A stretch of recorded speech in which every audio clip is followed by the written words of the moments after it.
بمناسبة الذكرى 26 لعيد العرش المجيد، شهد إقليم شتوكا إتباها تحت إشراف عامل الإقليم السيد محمد سالم الصبتي إطلاق مجموعة من المشاريع التنموية الجديدة التي تهدف إلى تحسين ظروف العيش وتقريب الخدمات الصحية وبنايات التحتية من المواطنين، خاصة في مناطق القروية والجبلية.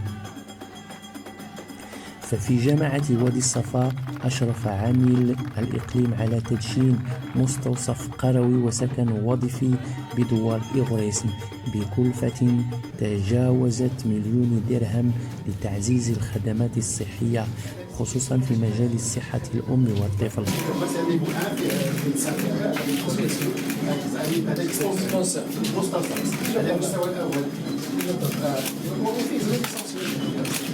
الصحية خصوصا في مجال الصحة الأم والطفل، كما أعطي انطلاق أشغال بناء طريق جديد بجامعة سيدي وسي لتحسين رابط الطرق وتسهيل التنقل المواطنين. 50 مليون درهم.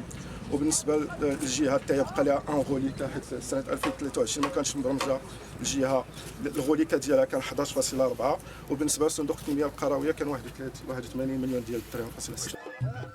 وقد استفاد الإقليم من مشاريع مهيكلة بميزانية تفوق 700 مليون درهم شملت قطاعات الطرق والتعليم والصحة والماء الصالح للشرب. وساهمت هذه المشاريع تحت إشراف السلطات الإقليمية في تقلص الفوارق المجالية وتحقيق العدالة الاجتماعية خاصة في المناطق البعيدة.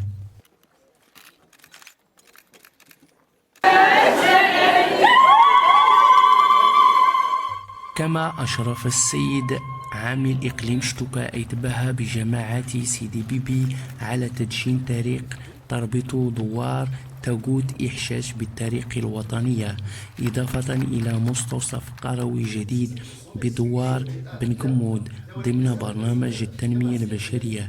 هذه المبادرة تندرج ضمن مجهودات متواصلة لتقريب الخدمات وتحسين ظروف العيش ومواصلة مسار تنموي قروي بإقليم شتوكا إتباها.